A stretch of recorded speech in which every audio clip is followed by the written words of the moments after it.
हाँ जी, hello students. अज एप्लीकेशन ऑफ डेरीवेटिव का 6th लैक्चर करांगे आपां। अज मैं स्टार्ट करन जा रहा वां इनक्रीजिंग एंड डिक्रीजिंग फंक्शन। मैनूं लगदा कि मैं 3 वीडियो ये पूरी एक्सरसाइज कवर करूँगा क्योंकि मैं हर एक सम करवा रहा। बड़ा डीपली असीं करांगे। पहले असीं बेसिक्स करांगे, उहदे डेफिनेशन समझांगे। कुछ +1 क्लास पढ़िया होया तुसीं जिद्दां इंटरवल किवें लिखना वो सारा कुछ असीं डिस्कस करांगे। ये अज पार्ट फस्ट आ। तो सब तो पहलां थोड़ा जिहा आपां अंडरस्टैंड करिए कि इनक्रीजिंग ते डिक्रीजिंग फंक्शन है की आ। ठीक है जी। सपोज करो आ देखो, असीं ग्राफिकली पहले समझते हैं, फिर मैं थोड़ी एग्जाम्पल दे के तुहानूं समझाउण दी कोशिश करूँगा। आओ ग्राफिकली समझिए। आ देखो, ये स्ट्रिक्टली इनक्रीजिंग फंक्शन आ। ठीक है जी। सपोज करो मेरे कोल फंक्शन आ f(x)(x²). सपोज करो ये फंक्शन आ। जे मैं x नूं 1 पुट करूँगा तो f(x) की आना, f(x) आना 1। जे x नूं 2 पुट करोगे फिर आना 4, 3 पुट करोगे फिर आना 9। ठीक है जी। जिमें जिमें तुसीं x दीयां वैल्यूज़ इनक्रीज़ करी जाने f(x) फंक्शन दी वैल्यू भी इनक्रीज़ हो जा रही। इनू असीं कहांगे ये स्ट्रिक्टली इनक्रीजिंग फंक्शन आ। हर एक वैल्यू वधन दे नाल वैल्यू वध रही आ। ठीक है जी। x दी वैल्यू वधन दे नाल फंक्शन दी वैल्यू f(x) की वैल्यू भी वध रही आ, तो असीं इनू कहांगे स्ट्रिक्टली इनक्रीजिंग फंक्शन आ। ऐदां ही इनक्रीजिंग फंक्शन की हुंदा, आ देखो जी, ये भी वैल्यू वधन दे नाल वध रहा अगे तो अगे। ठीक है जी। But not strictly. ठीक है जी। किते वध किते घट रेशो च ये वध रहा। ऐदां ही स्ट्रिक्टली डिक्रीजिंग। ठीक है जी। सपोज करो फंक्शन इस टाइप का f(x) 1/x²। 1 पुट करोगे, 1 पुट करन ते 1, 2 पुट करोगे, 2 पुट करन ते आएगा 1/4, होर छोटा हो गया। जिद्दां जिद्दां तुसीं वड्डी वैल्यू पुट करोगे आंसर छोटा हो ही जाना। ठीक है जी। इनू असीं कहंदे स्ट्रिक्टली डिक्रीजिंग फंक्शन। ऐदां ही ये हो गया डिक्रीजिंग फंक्शन। जदों किते इनक्रीज़ कर जाए गिवन इंटरवल च, किते गिवन रीजन च किते इनक्रीज़ कर जाए। पहले देखो इनक्रीज़ कर रहा, फिर डिक्रीज़ कर रहा, फिर इनक्रीज़ कर रहा, उन्होंने असीं कहांगे नाइदर इनक्रीजिंग नॉर डिक्रीजिंग। कदे इनक्रीज़ कर रहा, कदे डिक्रीज़ कर रहा। ठीक है जी। उन्होंने असीं कहांगे neither increasing nor decreasing function.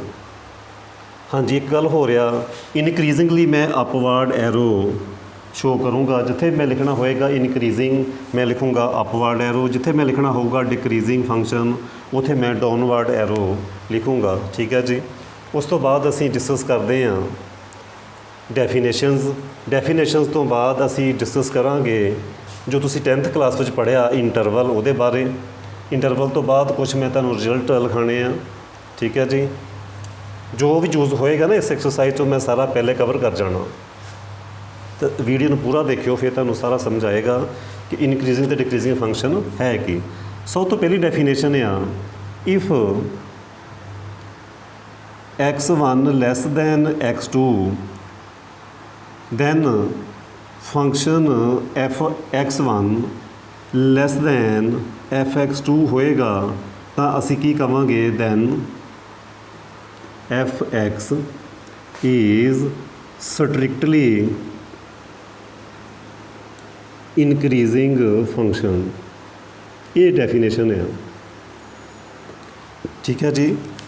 x1 less than x2 than function की वैल्यूज़ भी जो तुसी पुट करोगे वो भी लैस ही आवे तो असी कहांगे स्ट्रिक्टली इनक्रीजिंग फंक्शन। मैं एग्जाम्पल दे के समझाना इस डेफिनेशन बाय एग्जाम्पल समझो। मैं सपोज करो मेरे कोल फंक्शन आ f(x) is equal to x² function आ। हुण तुहानूं पता कि 2 लैस दैन 3 है, तुहानूं सारिਆਂ नूं पता 2 लैस दैन 3 आ। फिर असीं देखिए f2 की वैल्यू कैलकुलेट करो। मीनस जिथे x है 2 पुट करोगे 2² 4। फिर तुसीं f3 की वैल्यू कैलकुलेट करो। जिथे x है 3 पुट करो 3² 9। तो तुसीं की देखते हैं कौन ग्रेटर आ, ये लैस आ, ये ग्रेटर आ। तो सानूं की मिल गया f2 स्मॉलर आ। ठीक है जी। f9 f3 जोड़ा वो ग्रेटर है। f2 की value 4 and f3 the value 9। So when 2 less than 3 f2 is also less than 3। Sign same ਰਹਿ ਰਹੇ ਆ, ਠੀਕ ਹੈ ਜੀ, ਸਾਈਨ ਸੇਮ ਰਹਿ ਰਹੇ ਆ ਅਤੇ ਅਸੀਂ ਕਹਾਂਗੇ ਇਨਕਰੀਜ਼ਿੰਗ ਫੰਕਸ਼ਨ ਆ। ਜੇ ਇੱਥੇ ਗ੍ਰੇਟਰ ਦੈਨ ਸਿੰਬਲ ਹੁੰਦਾ ਤਾਂ ਇੱਥੇ ਵੀ ਗ੍ਰੇਟਰ ਰਹਿ ਜਾਵੇ ਤਾਂ ਫਿਰ ਇਨਕਰੀਜ਼ਿੰਗ, ਠੀਕ ਹੈ, ਜਦੋਂ ਸਾਈਨ ਸੇਮ ਰਹਿ ਜਾਣ। ਉਮੀਦ ਹੈ ਕਿ ਤੁਹਾਨੂੰ ਸਮਝ ਆ ਗਈ ਹੋਏਗੀ। ਇੱਦਾਂ ਹੀ ਅਸੀਂ ਡਿਕਰੀਜ਼ਿੰਗ ਦੀ ਡੈਫੀਨੇਸ਼ਨ ਲਿਖਦੇ ਹਾਂ। ਡਿਕਰੀਜ਼ਿੰਗ ਦੀ ਡੈਫੀਨੇਸ਼ਨ ਆ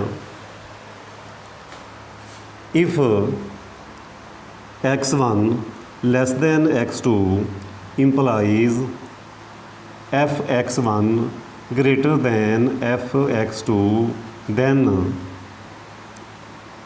fx is strictly decreasing function। ਇੱਥੇ ਅਸੀਂ ਲੈਸ, ਇੱਥੇ ਆ ਗਿਆ ਗ੍ਰੇਟਰ, ਠੀਕ ਹੈ ਜੀ, ਇਨਕੁਐਲਿਟੀ ਚੇਂਜ ਹੋ ਗਈ। ਸੋ ਇੱਥੇ ਅਸੀਂ ਕਹਾਂਗੇ ਫੰਕਸ਼ਨ ਕੀ ਆ, ਡਿਕਰੀਜ਼ਿੰਗ ਆ। ਇਹ ਵੀ ਅਸੀਂ ਇੱਕ ਐਗਜ਼ਾਮਪਲ ਲੈ ਲੈਂਦੇ। ਸਪੋਜ਼ ਕਰੋ 1 ਓਵਰ ਐਕਸ ਸਕੁਏਅਰ ਹੀ ਲੈ ਲਓ, ਠੀਕ ਹੈ ਜੀ। ਹੁਣ ਅਗੇਨ 2 ਲੈਸ ਦੈਨ 3। ਸੋ ਜੇ f2 ਅਸੀਂ ਫਾਈਂਡ ਕੀਤਾ ਸੀ, ਕਿੰਨਾ ਆਇਆ ਸੀ f2। ਹੁਣ ਕੈਲਕੂਲੇਟ ਕਰੀਏ, f2 ਕੈਲਕੂਲੇਟ ਕਰੋ 1/4, ਫਿਰ ਤੁਸੀਂ ਕੈਲਕੂਲੇਟ ਕਰੋ f3, ਉਹ ਆ ਗਿਆ 1/9। ਅਤੇ ਤੁਸੀਂ ਦੇਖ ਰਹੇ ਆ f2 ਦੀ ਵੈਲਿਊ ਗ੍ਰੇਟਰ ਆ f3 ਦੀ ਵੈਲਿਊ ਨਾਲੋਂ, ਠੀਕ ਹੈ ਜੀ। f2 ਦੀ ਵੈਲਿਊ ਗ੍ਰੇਟਰ ਆ, ਠੀਕ ਹੈ ਜੀ, f2 ਦੀ ਵੈਲਿਊ ਗ੍ਰੇਟਰ ਆ। ਤੁਸੀਂ ਕਹੋਗੇ ਸਰ ਉਹ ਕਿਵੇਂ, 9 ਗ੍ਰੇਟਰ ਹੁੰਦਾ 4 ਨਾਲੋਂ, ਰੈਸੀਪ੍ਰੋਕਲ ਕਰੋਗੇ 1/9, ਠੀਕ ਹੈ ਜੀ, 1/9 ਹੋ ਗਿਆ ਲੈਸ। ਇਹ ਲੈਸ ਆ, ਇਹ ਗ੍ਰੇਟਰ ਆ। 1/9 ਦੀ ਵੈਲਿਊ ਲੈਸ, ਇਹ ਹੋ ਗਈ ਗ੍ਰੇਟਰ। ਇੱਥੇ ਲੈਸ ਸੀ, ਇੱਥੇ ਗ੍ਰੇਟਰ ਹੋ ਗਿਆ, ਸੋ ਇਹ ਹੋ ਗਿਆ ਡਿਕਰੀਜ਼ਿੰਗ ਫੰਕਸ਼ਨ, ਠੀਕ ਹੈ ਜੀ। ਇਹ ਸੀ ਇਹਦੀ ਡੈਫੀਨੇਸ਼ਨ ਫਸਟ। ਇਹ ਸੀ ਡੈਫੀਨੇਸ਼ਨ ਫਸਟ, ਜੋ ਕਿ ਅਸੀਂ ਬਹੁਤ ਘੱਟ ਯੂਜ਼ ਕਰਦੇ ਹਾਂ। ਹੁਣ ਅਸੀਂ ਡੈਫੀਨੇਸ਼ਨ ਪੜ੍ਹਾਂਗੇ, ਡੈਫੀਨੇਸ਼ਨ ਨੰਬਰ 2। ਬਹੁਤ ਈਜ਼ੀ ਚੈਪਟਰ ਆ ਇਹ।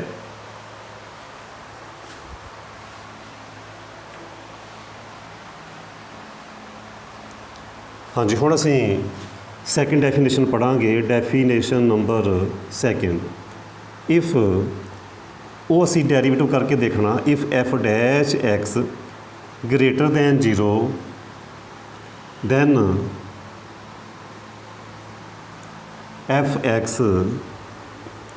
is strictly increasing function, ਠੀਕ ਹੈ, strictly increasing function। ਅੱਛਾ, ਜੇ ਹੁੰਦਾ f' greater than equal to 0, ਫਿਰ ਅਸੀਂ ਕਹਾਂਗੇ then fx is increasing function, ਠੀਕ ਹੈ, ਇਨਕਰੀਜ਼ਿੰਗ ਕਹਾਂਗੇ। ਜੇ ਗ੍ਰੇਟਰ ਦੈਨ 0 ਆ ਤਾਂ ਸਟ੍ਰਿਕਟਲੀ, ਜੇ ਗ੍ਰੇਟਰ ਦੈਨ ਇਕੁਅਲ ਟੂ 0 ਆ ਤਾਂ increasing function, just increasing function. ਉਸ ਤੋਂ ਬਾਅਦ second definition, if f' less than 0, ਤਾਂ ਕੀ ਕਹਾਂਗੇ, ਲੈਸ ਦੈਨ 'ਤੇ ਕਹਾਂਗੇ than fx is strictly decreasing function, ਠੀਕ ਹੈ ਜੀ। ਲੈਸ ਤੇ ਡਿਕਰੀਜ਼ਿੰਗ, ਅਤੇ ਜੇ ਲੈਸ ਦੈਨ ਇਕੁਅਲ ਟੂ 0 ਆ ਜਾਵੇ ਤਾਂ ਜਸਟ ਡਿਕਰੀਜ਼ਿੰਗ ਫੰਕਸ਼ਨ, ਠੀਕ ਹੈ ਜੀ। ਉਮੀਦ ਹੈ ਕਿ ਸਮਝ ਆ ਗਈ ਹੋਏਗੀ। ਇਹ ਡੈਫੀਨੇਸ਼ਨ ਅਸੀਂ ਮੋਸਟਲੀ ਅਪਲਾਈ ਕਰਾਂਗੇ ਹਰ ਇੱਕ ਸਮ 'ਤੇ। f' greater than 0 than strictly increasing, greater than equal to 0 increasing function. f' less than 0 strictly decreasing function. f' less than equal to 0 than decreasing function. ਉਸ ਤੋਂ ਬਾਅਦ ਡੈਫੀਨੇਸ਼ਨ ਸਮਝਣ ਤੋਂ ਬਾਅਦ ਅਸੀਂ ਗੱਲ ਕਰਾਂਗੇ how to write interval. Interval ਦੀ ਗੱਲ ਕਰਦੇ ਹਾਂ। ਸਪੋਜ਼ ਕਰੋ ਮੇਰੇ ਕੋਲ x greater than equal to ਜਾਂ ਗ੍ਰੇਟਰ ਦੈਨ a ਹੈ, x ਗ੍ਰੇਟਰ ਦੈਨ a। ਇਹਨੂੰ ਇੰਟਰਵਲ 'ਚ ਕਿਵੇਂ ਲਿਖਣਾ, ਇਹਨੂੰ ਇੰਟਰਵਲ 'ਚ ਲਿਖਣਾ x ਬਿਲੋਂਗਸ ਟੂ a ਤੋਂ greater, means starting from a to infinity open interval. ਯਾਦ ਰੱਖੋ ਇਨਫਿਨਿਟੀ 'ਤੇ ਹਮੇਸ਼ਾ ਹੀ ਓਪਨ ਇੰਟਰਵਲ ਪਾਣੀ ਹੈ, ਕਦੇ ਵੀ ਕਲੋਜ਼ ਇੰਟਰਵਲ ਨਹੀਂ ਹੁੰਦੀ, ਠੀਕ ਹੈ ਜੀ। ਜੇ ਸਾਡੇ ਕੋਲ ਹੋਵੇ greater than equal to a, ਫਿਰ ਅਸੀਂ ਲਿਖਾਂਗੇ x belongs to close interval a to infinity. Infinity 'ਤੇ ਹਮੇਸ਼ਾ ਓਪਨ ਇੰਟਰਵਲ। ਜੇ ਇਕੁਅਲ ਆ ਗਿਆ ਤਾਂ ਕਲੋਜ਼ ਇੰਟਰਵਲ ਪਾਣੀ ਆ, ਕਹਿਣ ਦਾ ਮੀਨਿੰਗ ਆ a ਵਿੱਚ ਕਾਊਂਟ ਹੋਣਾ। ਜੇ ਹੁੰਦਾ x ਲੈਸ ਦੈਨ b, ਫਿਰ ਕਿਵੇਂ ਲਿਖਦੇ, than x belongs to minus infinity to B. ठीक है जी, एक्स लैस दैन बी तो लैस आ पिछे आ। ठीक है जी, ऐदा होंदी ना साडी रीयल लाइन, इत्थे किते माइनस इन्फिनिटी, इधर इन्फिनिटी, इत्थे किते जे मेरे को सपोज करो बी आ तो मैं कह रहा बी तो लैस मीनस इधर माइनस इन्फिनिटी टू बी। तो जे मैं कह रहा सी ए तो ग्रेटर सपोज करो इत्थे किते ए आ, ए तो ग्रेटर मीनस ए तो शुरू करके इन्फिनिटी तक। तो जे विच इक्वल आंदा x less than equal to b आ जाए, फिर की करना इन्फिनिटी तो ऑलवेज ओपन इंटरवल तो बी तो पाओगे क्लोज्ड इंटरवल। दैन जे साडे कोल होवे minus a to b, suppose करो इदां साडे कोल x lies between minus a, चलो रहन दो, ए टू बी। इस तरीके जे होवे उन्होंने असी इंटरवल च किवें लिखना, x belongs to open interval A to B, because इत्थे भी इक्वल नहीं, इत्थे भी नहीं, सो ओपन इंटरवल। सपोज करो इदां हुंदा x less than equal to b greater than equal to a, फिर असी पाना सी x belongs to closed interval A to b, closed interval. जे सपोज करो इदां होवे ए लैस दैन एक्स हुंदा, इत्थे ग्रेटर हुंदा, जिथे इक्वल आ गया उत्थे असी पानी आ क्लोज्ड इंटरवल, ए ते पावांगे ओपन। ठीक है जी, उम्मीद है कि तुहानूं ये रिजल्ट समझ आ गए होणगे कि इंटरवल नूं किवें लिखना, बहुत यूज होना, क्योंकि इनक्रीजिंग डिक्रीजिंग असी वो इंटरवल फाइंड करनी आ, वो रीजन फाइंड करना, वो इंटरवल फाइंड करनी आ जिथे फंक्शन इनक्रीजिंग है जां डिक्रीजिंग है। नैक्सट रिजल्ट देखो, इनइक्वैलिटी का रिजल्ट आ एक्स स्केयर लैस दैन ए स्केयर होवे तो वह रिजल्ट आ minus A less than x less than a, ये first result. Second result x square जे होवे greater than equal to A square होवे, दैन एक्स ग्रेटर दैन ए और आना which x less than equal to minus a. ये result भी तुसीं याद रखोगे, एक्स स्केयर लैस दैन ए स्केयर होवे minus A less than equal to X less than equal to A, X square greater than equal to A square होवे either X greater than ए और X less than minus A. जे given च inequality है, जे which equal पाया sign तो पावांगे, जे नहीं पाया तो नहीं पावांगे।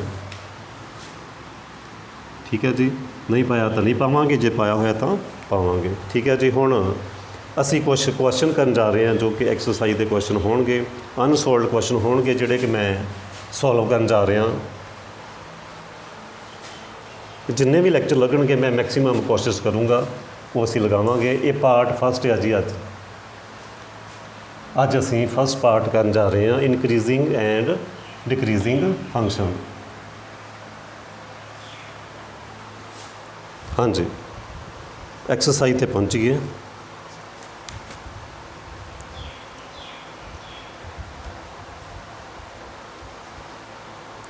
हुण फस्ट ही क्वेश्चन है,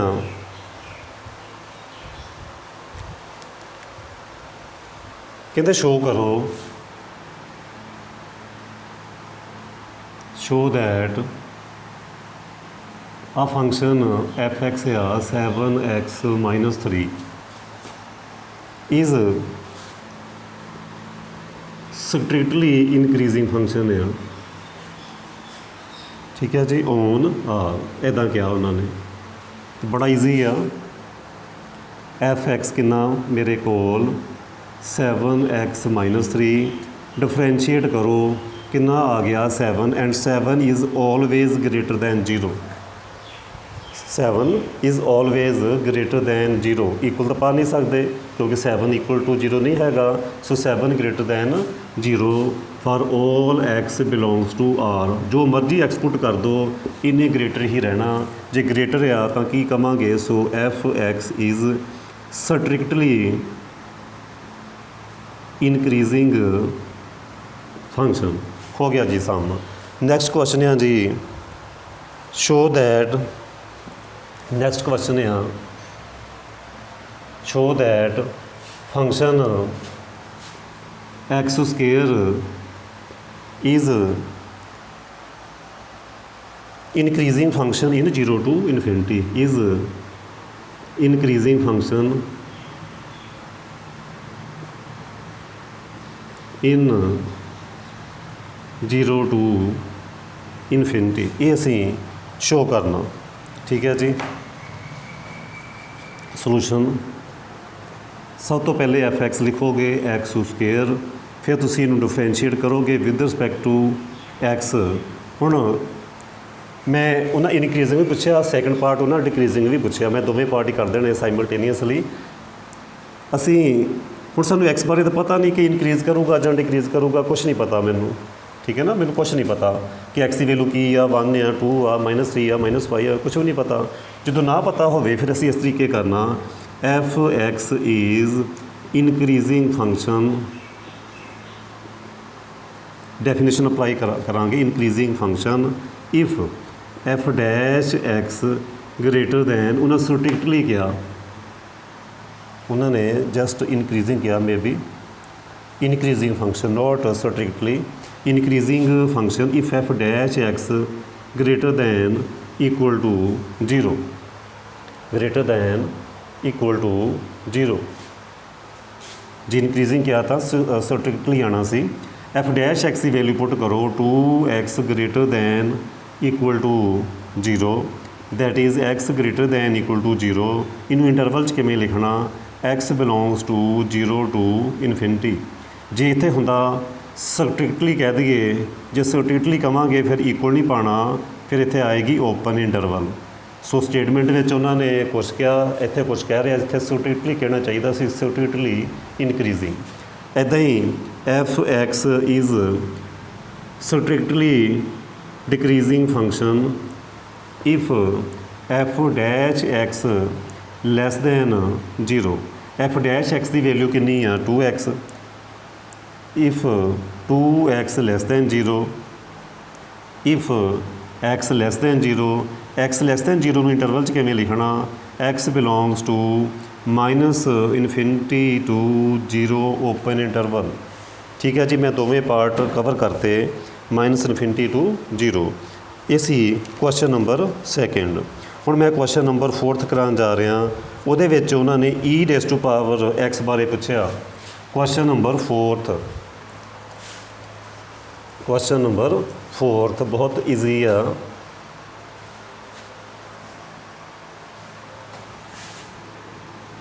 क्वेश्चन नंबर 4 आ e⁻x बारे पूछा। मैं वह डिफरेंशिएशन करूँगा e⁻x आ गया। e⁻x की वैल्यू तुहानूं पता होनी चाहिए, चाहे पॉजिटिव वैल्यू एक्स पुट करो चाहे नैगेटिव करो, ये always greater than equal to 0 ही हुंदा। इहदी वैल्यू कदे 0 भी नहीं हुंदी। ठीक है जी, इहदी वैल्यू कदे भी 0 भी नहीं हुंदी।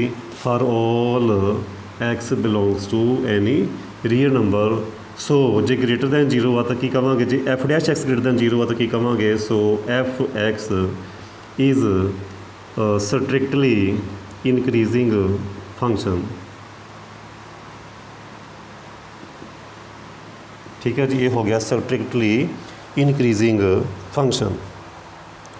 उस तो बाद क्वेश्चन नंबर 5 आ, हुण असीं वो करांगे क्वेश्चन नंबर 5। स्टेटमेंट लिखिए क्वेश्चन नंबर 5 दी, कहते प्रूव दैट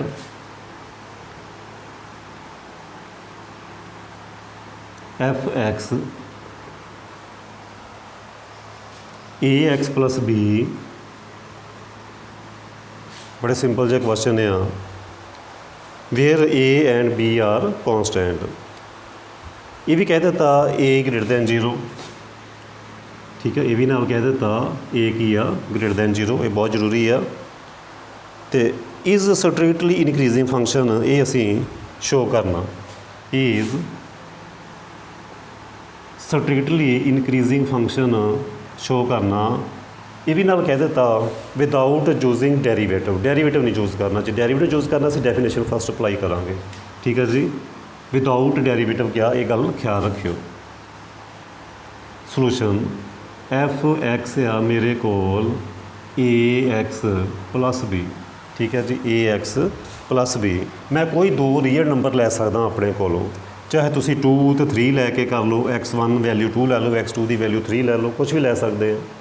बट तुसी कहोगे सर 2 3 क्यों लिया। जो तुसी इदां कहोगे तो मैं की करूँगा, मैं कहूँगा लेट, मैं ले लूँगा x1 तो x2 बिलोंग्स टू आर, दो रियल नंबर लै। सपोज मैं ये भी कह दूँगा, सपोज कर लो कि x1 ਸਮੋਲਰ ਆ, x2 ਕੀ ਆ ਗ੍ਰੇਟਰ ਆ। ਠੀਕ ਹੈ ਜੀ, ਕੋਈ ਪਾਰਟੀਕੂਲਰ ਵੀ ਲੈ ਸਕਦੇ ਹਾਂ, ਪਰ ਬਟ ਜੇ ਪਾਰਟੀਕੂਲਰ ਲਵਾਂਗੇ ਤਾਂ ਕੋਈ ਕਹਿ ਸਕਦਾ ਸਰ ਇਹ ਨਹੀਂ ਸੀ ਲੈਣਾ, ਇਹ ਲੈਣਾ। ਇਸ ਕਰਕੇ ਅਸੀਂ ਪਾਰਟੀਕੂਲਰ ਲੈਣ ਦੀ ਬਜਾਏ x1 x2 ਲੈ ਰਹੇ ਹਾਂ।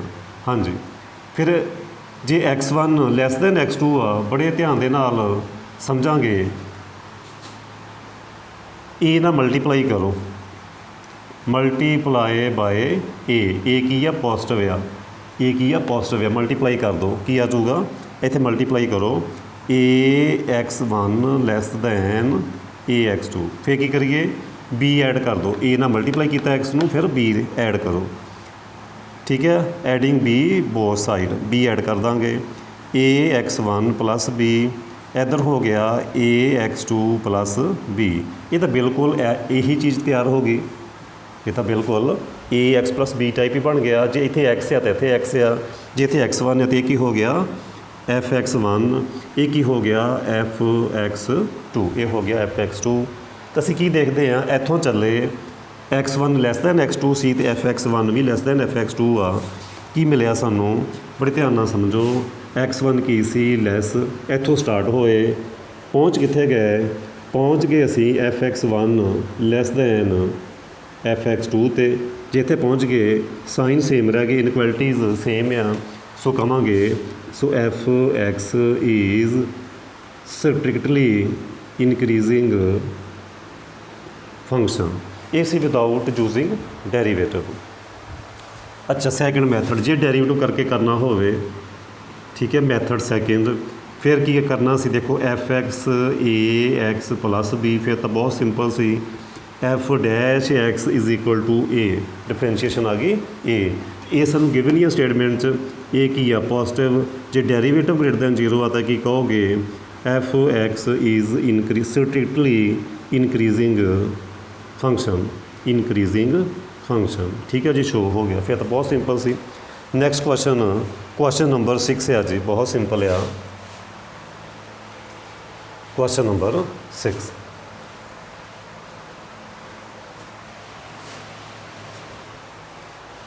ਇੱਕ ਗੱਲ ਤੁਸੀਂ ਸਮਝਣੀ ਆ, ਜੋ ਵੀ ਇੰਟਰਵਲ ਆਣੀ ਆ ਨਾ ਇਨਕਰੀਜ਼ਿੰਗ ਡਿਕਰੀਜ਼ਿੰਗ ਦੀ, ਉਹ ਦਿੱਤੇ ਹੋਏ ਰੀਜ਼ਨ 'ਚੋਂ ਹੀ ਆਣੀ ਆ। ਜਿਸ ਰੀਜ਼ਨ ਦੇ ਲਈ ਉਹ ਫੰਕਸ਼ਨ ਡਿਫਾਈਨ ਆ, ਉਹ ਤੋਂ ਬਾਹਰ ਤਾਂ ਜਾ ਹੀ ਨਹੀਂ ਸਕਦੇ। ਠੀਕ ਹੈ ਨਾ, ਉਹਦੇ ਵਿੱਚ ਹੀ ਕੰਮ ਕਰਨਾ ਪੈਣਾ।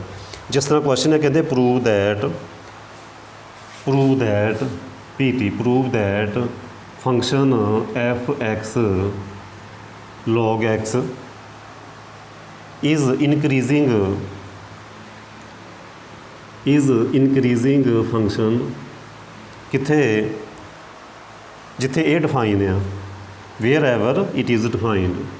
ਕਿੱਥੇ ਪੁੱਛਿਆ ਉਹਨਾਂ ਨੇ, ਵੇਅਰ ਐਵਰ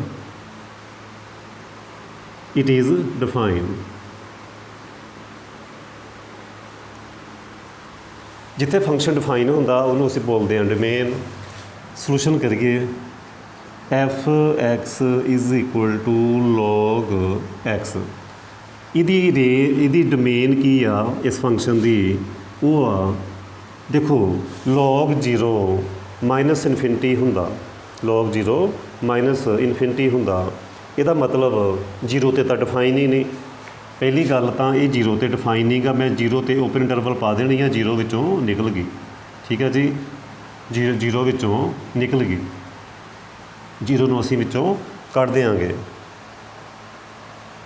ਠੀਕ, ਕਿਉਂਕਿ 0 ਤੇ ਤਾਂ ਡਿਫਾਈਨ ਹੀ ਨਹੀਂ ਫੰਕਸ਼ਨ। ਠੀਕ ਹੈ, ਹਾਂਜੀ, ਹੋਰ ਕਿੱਥੇ ਨਹੀਂ define, negatively log of negative values not define. So domain ਹੈ ਇਹਦੀ 0 ਟੂ ਇਨਫਿਨਿਟੀ, 0 ਟੂ ਇਨਫਿਨਿਟੀ ਇਹਦੀ ਡੋਮੇਨ ਆ। ਇਸ ਰੀਜਨ 'ਚ ਸਾਡਾ ਜਿਹੜਾ ਅੰਦਰ ਆਏਗਾ ਆਨਸਰ, ਠੀਕ ਹੈ ਜੀ, ਇਹ ਸੇਮ ਵੀ ਆ ਸਕਦਾ। ਉਹ ਹੁਣ ਅਸੀਂ ਕਰਾਂਗੇ f ਡੈਸ਼ x 1/x। ਠੀਕ ਹੈ ਜੀ, f ਡੈਸ਼ x 1/x। ਹੁਣ ਬੜੇ ਧਿਆਨ ਨਾਲ ਸਮਝੀਏ, ਇਹ ਪੋਜ਼ਿਟਿਵ ਆ ਜਾਂ ਨੈਗੇਟਿਵ ਆ। ਹੁਣ ਮੇਰੀਆਂ ਵੈਲਿਊ ਸਾਰੀਆਂ ਪੋਜ਼ਿਟਿਵ ਆ। ਠੀਕ ਹੈ, 0 ਤੇ ਤਾਂ ਡਿਫਾਈਨ ਹੀ ਨਹੀਂ, ਨਾ ਅਸੀਂ 0 ਪੁੱਟ ਕਰਨਾ। ਫਿਰ 1 ਪੁੱਟ ਕਰੋ, 2 ਪੁੱਟ ਕਰੋ, 3 ਪੁੱਟ ਕਰੋ, ਇਹਨੇ ਤਾਂ ਕਦੀ ਨੈਗੇਟਿਵ ਨਹੀਂ ਹੋਣਾ। 0 ਵੀ ਆਨਸਰ ਆ ਸਕਦਾ। ਜੇ ਅਸੀਂ ਇਨਫਿਨਿਟੀ ਪੁੱਟ ਕਰ ਦਈਏ, ਬਟ ਇਨਫਿਨਿਟੀ ਇੱਕ ਐਗਜ਼ੈਕਟ ਵੈਲਿਊ ਥੋੜ੍ਹੀ ਹੈ, ਇਸ ਕਰਕੇ ਕੀ ਆਏਗਾ, only greater than 0 for all x belongs to 0 to infinity, 0 to infinity। so ਜੇ greater than 0 ਆ ਤਾਂ ਕਵਾਂਗੇ f x is strictly increasing function in 0 to infinity। ਤੇ ਇਹੀ ਸਾਡੀ ਡੋਮੇਨ ਸੀ। ਨੈਕਸਟ ਕੁਐਸਚਨ ਹੈ ਜੀ question number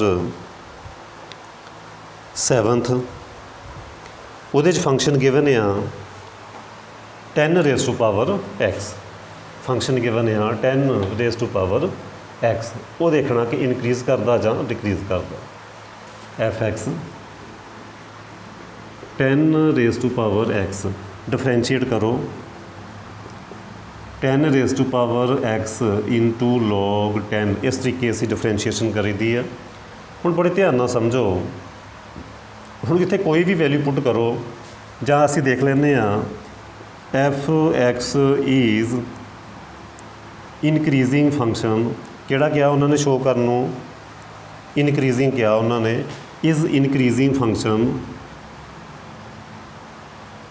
if F dash X. ਜਿਸ ਫੰਕਸ਼ਨ ਬਾਰੇ ਸਾਨੂੰ ਨਾ ਪਤਾ ਹੋਵੇ ਕਿ ਪੋਜ਼ੀਟਿਵ ਆਉਣਾ ਜਾਂ ਨੈਗੇਟਿਵ ਆਉਣਾ, ਉਹ ਅਸੀਂ ਇਸ ਤਰੀਕੇ ਕਰ ਸਕਦੇ ਹਾਂ, ਗ੍ਰੇਟਰ ਦੈਨ 0 ਵੈਲਿਊ ਪੁੱਟ ਕਰੋ greater than equal to 0 10 raise to power x log 10 greater than equal to 0। log 10 ਦੇ ਨਾਲ ਡਿਵਾਈਡ ਕੀਤਾ ਜਾ ਸਕਦਾ 10 raise to power x greater than equal to 0। ਠੀਕ ਹੈ ਜੀ। ਉਸ ਤੋਂ ਬਾਅਦ further x greater than equal to 0। ਠੀਕ ਹੈ ਜੀ, ਕਿਉਂਕਿ ਇੱਧਰ ਵੀ ਤੁਸੀਂ ਕਹਿ ਸਕਦੇ ਆ ਹਾਂਜੀ x ਆ ਗਿਆ ਗ੍ਰੇਟਰ ਦੈਨ ਇਕੁਅਲ ਟੂ 0।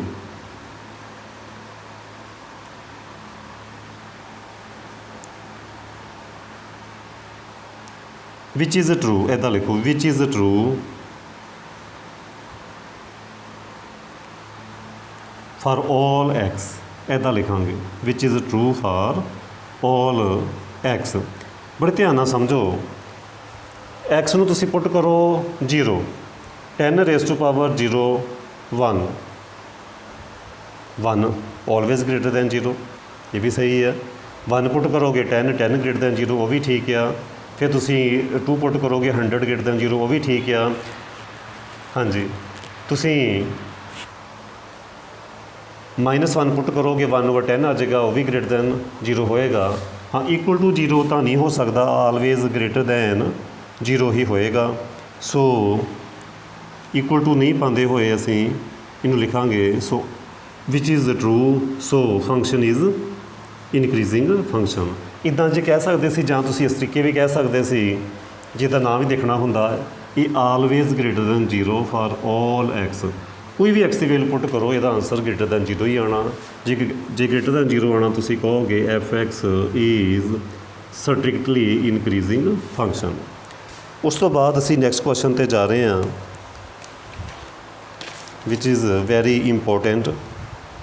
ਉਹ ਅਜੇ ਕਿਊਬਿਕ ਇਕੁਏਸ਼ਨ ਆ। ਉਹਦਾ ਫਸਟ, ਇਹਦੇ ਕਾਫੀ ਪਾਰਟ ਹੈਗੇ ਆ। ਇਹਦਾ ਫਸਟ ਕੁਐਸਚਨ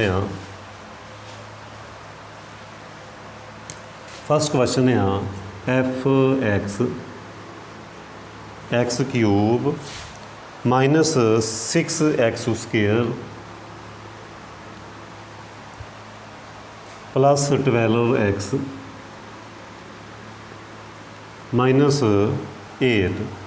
18 माइनस 18 तो शो करना कि ये फंक्शन इनक्रीजिंग आ फॉर ऑल एक्स, ये शो करना। ठीक है जी, function increasing for all x, ये असी शो करना। बिल्कुल same method f dash x करोगे 3x square minus 12x plus 12 इन्ना आ गया। ठीक है जी, इन्ना आ गया। हुण जदों भी साडे कोल क्वाड्रेटिक इक्वेशन होवे उस केस विच की करना, उस केस दे विच तुसीं परफेक्ट स्केयर बनाने ऑलवेज। जदों भी क्वाड्रेटिक इक्वेशन आ जाए तुसीं की करना, परफेक्ट स्केयर बनाने। परफेक्ट स्केयर बनाने के लिए एक्स स्केयर का जोड़ा कोफिशेंट आ वो 1 होना चाहिए, बहुत जरूरी है। एक्स स्केयर का कोफिशेंट होना चाहिए 1। उहदे लई की करोगे 3 कॉमन करो, x square minus 4x plus 1 की लिख सकते हैं तुसी, एक्स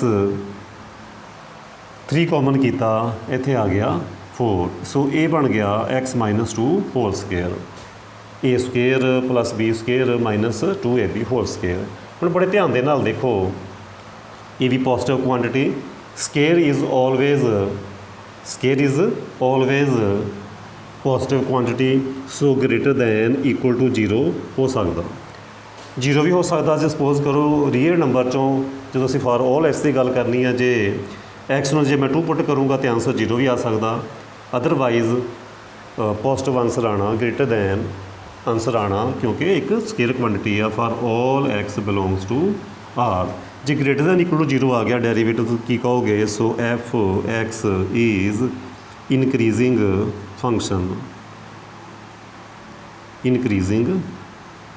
फंक्शन। मैं एक होर सम करवाना, एक होर क्वेश्चन देखो जिहदे च थोड़ी बहुत तुहानूं दिक्कत आ सकती है, वो है जी एक्स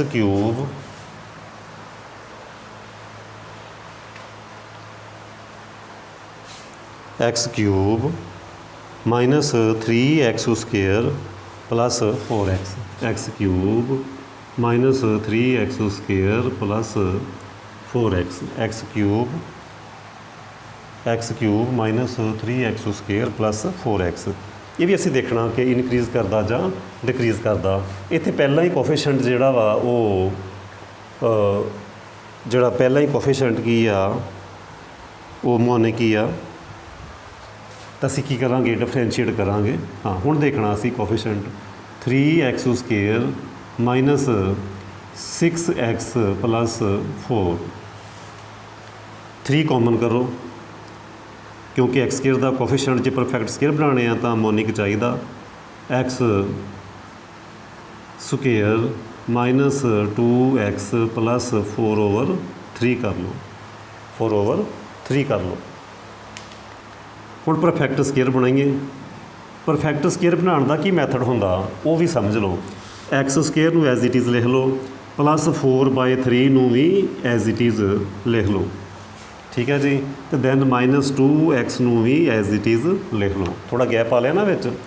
हुण परफेक्ट स्केयर किवें बनाने, एक्स का कोफिशेंट देखना -2 आ, अच्छा वह हाफ करो, तुसीं कहोगे सर -1 आ गया, -2 का हाफ किया कितना आ गया -1, फिर वह स्केयर कितना, वह स्केयर करोगे 1 ऐड कर दो तो 1 ही माइनस कर दो, एक्स दे कोफिशेंट का हाफ करके स्केयर ऐड करना वही माइनस करना, एक्स का कोफिशेंट लो वह हाफ करो वह स्केयर ऐड करता वही माइनस करता। ये हुण हो गया परफेक्ट स्केयर, इनू असीं कर लांगे सिंपलीफाई, 3x - 1 स्केयर, ठीक है जी। इनू सिंपलीफाई करोगे ये आ गया माइनस, सिंपलीफाई करके 1/3,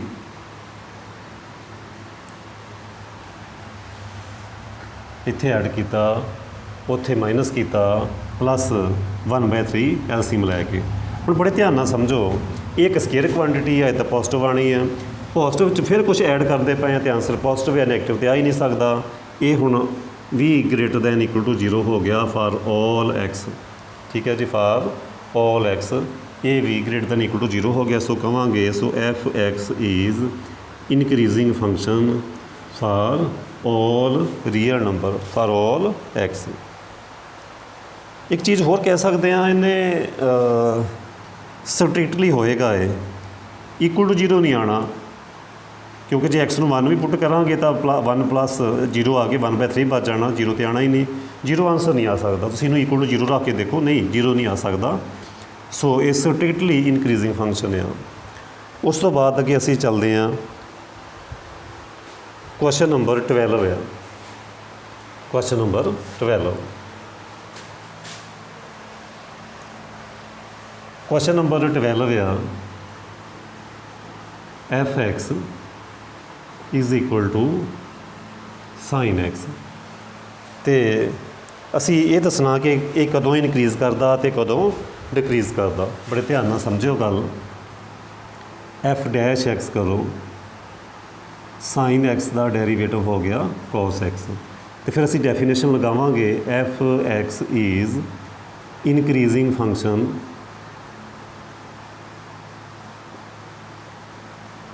if f dash x greater than equal to 0। That is if f dash x की वैल्यू पुट कर दो cos x greater than equal to 0।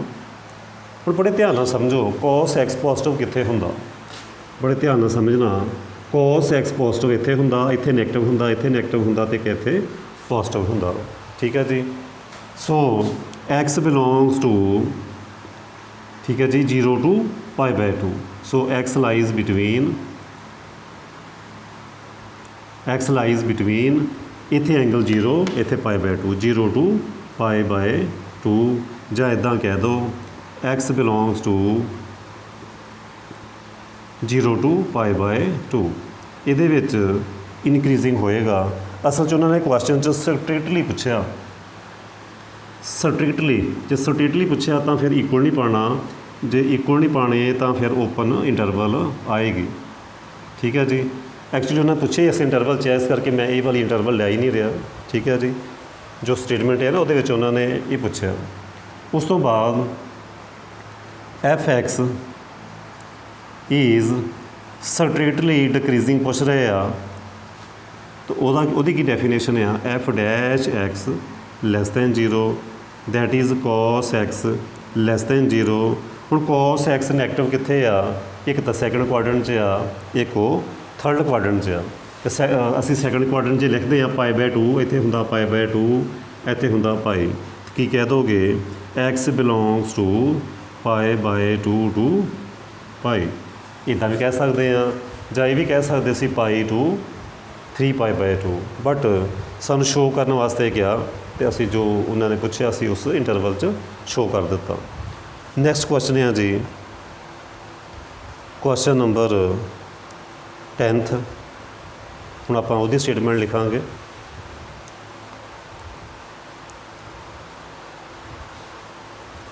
चलो ये सिंपल ही है। इन्हां नाल दे क्वेश्चन आ 10th ते 11th, ये तुसी करोगे अपने आप। तो मैं फर्दर अगे चल रहा।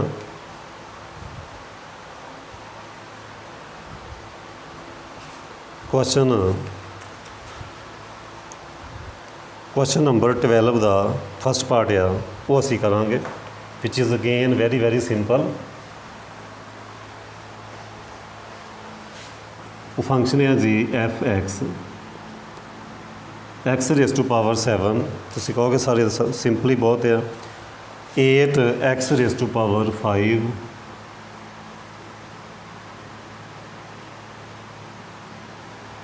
दैन +1। ये असी देखना कदों इनक्रीज़ करता तो कदों डिक्रीज़ करता। इसका डेरीवेटिव करो, डिफरेंशिएशन करो। 7x6 + 40x4। ਹੁਣ देखो पावर्स ईवन आ। जे तुसी एक्स ਨੂੰ नैगेटिव वैल्यू भी दोगे, नैगेटिव वैल्यू पुट करोगे तो भी आंसर पॉजिटिव ही आना, क्योंकि पावर्स ईवन आ। So it is always minus which है भी नहीं किते। सो इज़ ऑलवेज एक्स ਨੂੰ 0 पुट किया 0 भी आ सकता। So greater than equal to 0 for all x belongs to real number. So F x is increasing function for all x. ये सी क्वेश्चन, बहुत सिंपल सी क्वेश्चन। असी होर अगे चलते हैं, बहुत सारे क्वेश्चन हैं। हाँ जी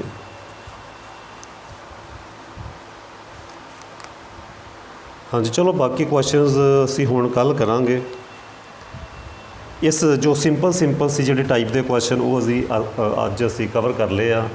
पार्ट 2 दे विच मैं कुछ अगली टाइप कवर करने की कोशिश करूँगा, जिहदे विच सब तो पहला जो असी डिफरेंशिएशन करते हैं लीनियर इक्वेशन टाइप बनूगा, जिन्होंने असी डायरैक्ट सॉल्व करांगे।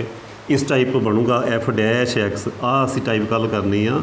एफ डैश एक्स इस टाइप का बनेगा, उन्होंने असी डायरैक्ट सॉल्व करना। ਉਹਨੂੰ ਕੀ ਕਰਨਾ ਅਸੀਂ ਡਾਇਰੈਕਟ ਹੀ ਸੋਲਵ ਕਰਨਾ। ਫਿਰ ਸੈਕਿੰਡ ਟਾਈਪ ਆ ਜਦੋਂ ਅਸੀਂ ਡਿਫਰੈਂਸ਼ੀਏਸ਼ਨ ਕਰਨੀ ਆ ਤਾਂ ਸਾਡੀ ਕੁਛ ਇਸ ਟਾਈਪ ਦੀ ਬਣਨੀ ਆ, ਜਿਹਨੂੰ ਅਸੀਂ ਕਹਿ ਦਿੰਦੇ ਹਾਂ ਕੁਆਡਰੈਟਿਕ ਇਕੁਏਸ਼ਨ। ਉਹਨੂੰ ਅਸੀਂ ਪਰਫੈਕਟ ਸਕੁਏਅਰ ਬਣਾ ਕੇ ਕਰਨਾ, ਪਰਫੈਕਟ ਸਕੁਏਅਰ। ਥਰਡ ਟਾਈਪ ਆ ਜਦੋਂ ਅਸੀਂ ਡਿਫਰੈਂਸ਼ੀਏਸ਼ਨ ਕਰਾਂਗੇ ਉਹ ਕਿਊਬਿਕ ਇਕੁਏਸ਼ਨ ਆਏਗੀ ਸਾਡੇ ਕੋਲ, ਠੀਕ ਹੈ ਜੀ। ਕਿਊਬਿਕ ਇਕੁਏਸ਼ਨ ਆਏਗੀ ਪਾਵਰ 3 'ਚ, ਸੌਰੀ ਹਾਂ ਪਾਵਰ 3 'ਚ ਆਏਗੀ। ਪਾਵਰ 3 'ਚ ਅਸੀਂ ਫੈਕਟਰ ਬਣਾਉਣੇ ਆ, ਅਸੀਂ ਫੈਕਟਰਾਈਜ਼ ਕਰਾਂਗੇ, ਫੈਕਟਰ ਬਣਾ ਕੇ ਕਰਾਂਗੇ, ਠੀਕ ਹੈ ਜੀ। ਜੇ ਡਿਫਰੈਂਸ਼ੀਏਸ਼ਨ ਲੀਨੀਅਰ ਇਕੁਏਸ਼ਨ ਹੋਵੇ ਤਾਂ ਡਾਇਰੈਕਟ ਹੀ ਕਰਾਂਗੇ, ਜੇ ਡੈਰੀਵੇਟਿਵ ਕੁਆਡਰੈਟਿਕ ਹੋਵੇ ਤਾਂ ਪਰਫੈਕਟ ਸਕੁਏਅਰ ਕਰਾਂਗੇ, ਜੇ ਕਿਊਬਿਕ ਹੋਣ ਤਾਂ ਅਸੀਂ ਉਹਦੇ ਫੈਕਟਰਾਈਜ਼ ਕਰਾਂਗੇ, ਫੈਕਟਰ ਬਣਾਵਾਂਗੇ। ਅਤੇ ਇਹ ਅਸੀਂ ਜਿਹੜਾ ਪਾਰਟ 2 'ਚ ਕੱਲ੍ਹ ਕਵਰ ਕਰ ਰਹੇ ਹਾਂ। ਬਹੁਤ ਹੀ ਸਿੰਪਲ ਹੋਊਗਾ ਅਤੇ ਬਹੁਤ ਹੀ ਇੰਪੋਰਟੈਂਟ ਲੈਕਚਰ ਆ। ਅੱਜ ਤਾਂ ਥੋੜ੍ਹਾ ਬੇਸਿਕ ਸੀ, ਇਹ ਮੇ ਵੀ ਪੇਪਰ 'ਚ ਨਾ ਆਵੇ, ਬਟ ਸਮਝਣਾ ਅੰਡਰਸਟੈਂਡ ਕਰਨਾ ਬਹੁਤ ਜ਼ਰੂਰੀ ਸੀ। ਇੰਟਰਵਲ ਕਿਵੇਂ ਲਿਖਣੇ, ਠੀਕ ਹੈ ਜੀ। ਫਿਰ ਕੁਛ ਮੈਂ ਰਿਜ਼ਲਟ ਦੱਸੇ ਆ, ਡੈਫੀਨੇਸ਼ਨ, ਸਾਰਾ ਕੁਛ ਅਸੀਂ ਅੱਜ ਕਵਰ ਕਰ ਲਿਆ, ਠੀਕ ਹੈ ਜੀ। ਹੁਣ ਤੁਸੀਂ ਮੇਰੇ ਚੈਨਲ ਨੂੰ ਜਿੰਨਾ ਜਿਹੜੇ ਨਵੇਂ ਦੇਖਣ ਵਾਲੇ ਆ ਉਹ ਸਬਸਕ੍ਰਾਈਬ ਕਰ ਲਓ, ਲਾਈਕ ਵੀ ਜ਼ਰੂਰ ਕਰਿਓ ਵੀਡੀਓਜ਼ ਨੂੰ, ਠੀਕ ਹੈ ਜੀ। ਉਸ ਤੋਂ ਬਾਅਦ ਤੁਸੀਂ ਸ਼ੇਅਰ ਵੀ ਕਰਨਾ, ਇਹ ਬਹੁਤ ਜ਼ਰੂਰੀ ਆ। ਬਾਕੀ ਜਿਹੜੇ ਨੀਡੀ ਸਟੂਡੈਂਟ ਆ ਤੁਸੀਂ ਉਹਨਾਂ ਨੂੰ ਸ਼ੇਅਰ ਵੀ ਕਰੋ, ਚਾਹੇ ਉਹ +2 ਦੇ ਸਟੂਡੈਂਟ ਆ, ਚਾਹੇ ਹੋਰ ਕਿਸੇ ਵੀ ਇਸ ਸਟਰੀਮ 'ਚ ਆਉਂਦਾ ਤਾਂ ਉਹ ਸ਼ੇਅਰ ਕਰੋ, ਤਾਂ ਜੋ ਵੱਧ ਤੋਂ ਵੱਧ ਸਟੂਡੈਂਟ ਦਾ ਫਾਇਦਾ ਹੋ ਸਕੇ, ਠੀਕ ਹੈ ਜੀ। Okay bye.